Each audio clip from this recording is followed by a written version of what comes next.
I've put the best Women's Super League players into the Men's Premier League on Football Manager 2023 for the ultimate girls versus boys battle. Sam Kerr, widely regarded as one of the best female strikers in the game and the only player to have won the Golden Boot in 3 different leagues and 3 different countries. Vivianne Miedema, 78 goals in 97 appearances for Arsenal since 2017, one of the best strikers in the women's game. And Beth Mead, who has 29 goals in 50 caps for England, all come into the newly formed Women's 11, alongside the likes of Fran Kirby, Leah Williamson, Alicia Lehmann, and many, many more. Our ultimate goal here is to have this group of players win the Premier League, right?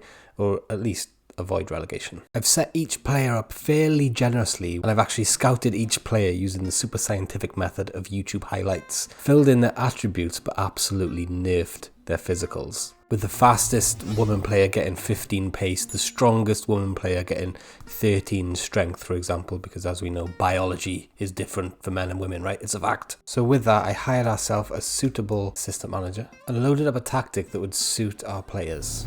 We went for a control possession where we could aim to dictate the play, patiently wait for openings, and not have to rely on too much physicality. All that was left for me to do was go on holiday. Pre-season started off really well with a 15-1 win over Bluebell United.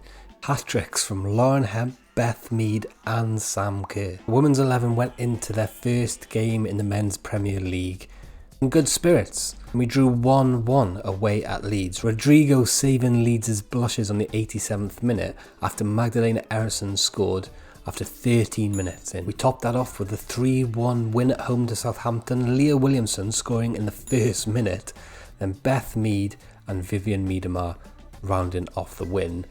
But Sam Kerr getting sent off in the 81st minute was probably a sign of the bad things to come. Beth Mead gets sent off against Crystal Palace in our next game, and then we go out of the Carabao Cup at the second round and draw 1-1 at home to Newcastle.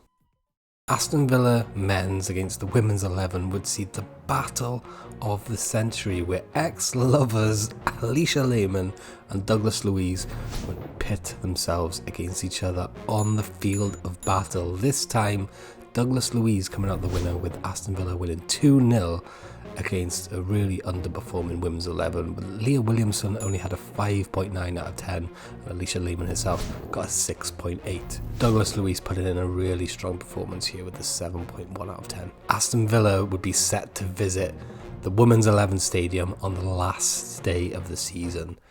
This story isn't finished yet. On the 10th of September, the Women's 11 played Tottenham at home, and Sam Kerr got sent off again. This Women's 11 seemed to have a massive discipline problem. Fast forward to the 13th of November and Katie McCabe gets herself sent off on the 84th minute. And on the 29th of December, which turns out to be a significant date for the Women's 11 in this simulation, Jessie Fleming also gets sent off, also on the 84th minute. That's mad. During the course of the whole season, we had 8 red cards and an insane amount of yellows. I can't even count that high, but we're getting ahead of ourselves. From the 30th of August 2022 all the way up until the 29th of December, the Women's 11 suffer the biggest losing streak I've ever seen in Football Manager. 14 games in a row lost. The Women's 11 sit rock bottom of the Premier League in 20th place, and relegation is staring them in the face. The board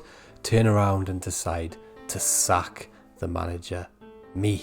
I don't mind. I'm on holiday anyway. Lionel Scaloni beats Quique Sanchez-Flores, Postecoglou and Didier Deschamps to the hot seat of the Women's 11. And to be fair to him, he does start to turn things around with a 4-game winning streak, beating Leeds 2-0 at home, Southampton 2-1 away, Manchester United 2-1 at home, goals from Lauren Hemp and Sam Kerr in the first 10 minutes, and beating West Ham 1-0 at home with a goal from Bunny Shaw just before half-time. In terms of stats, the magnificent Kim Little made 39 appearances for the Women's 11 in the Men's Premier League, more than any other player in the team, and made 4 assists. 3 players played 38 games. That's Vivianne Miedema with her massive 20 goals and 4 assists. Magdalena Eriksson, 38 games again, 2 goals, 1 assist. And the brilliant Anne-Katrin Berger in between the sticks, 38 games. Sensational Vivian Miedema again, top goal scorer, 20 goals, 4 assists. Then Lauren Hemp, 6 goals and 2 assists. She's only 22 years old, this kid. She's going to be insane in real life. Surprisingly, Sam Kerr only got 5 goals and 3 assists with these insane stats. 7.13 average rating though was the best out of all of our players. I was expecting a lot more from Sam Kerr in this simulation. Underperformed her XG significantly. Maybe we got unlucky. If you run the simulation 10 more times, you'd probably get a different outcome. Looking at the physicality of the team, we can see that Leah Williamson actually won 240 headers out of the 324 that she went up for, despite the fact that she's only got 11 strength and 14 jumping reach. Let's have a look at our tackling, right? You can see tackles attempted per game on the vertical axis here and tackle win ratio percentage on the horizontal axis. And you can see we come somewhere in the middle, right? Maybe losing slightly more tackles than we should be. And that's something I would have expected with the physicality limitations that we have as basically a team of women. I'm gonna sound all Jordan Peterson here, but it's a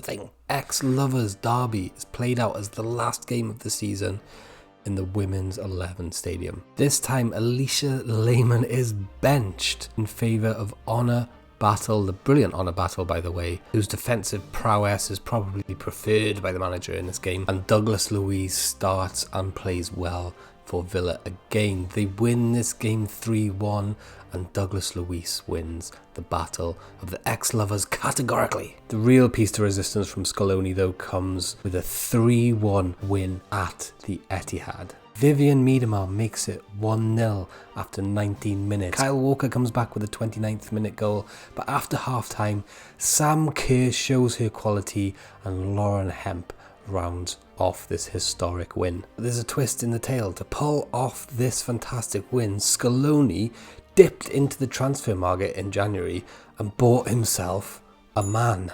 That's it, Gustavo Scarpa, the left-footed, balanced midfield orchestrator, comes in to the Women's 11. What? That's it, season void.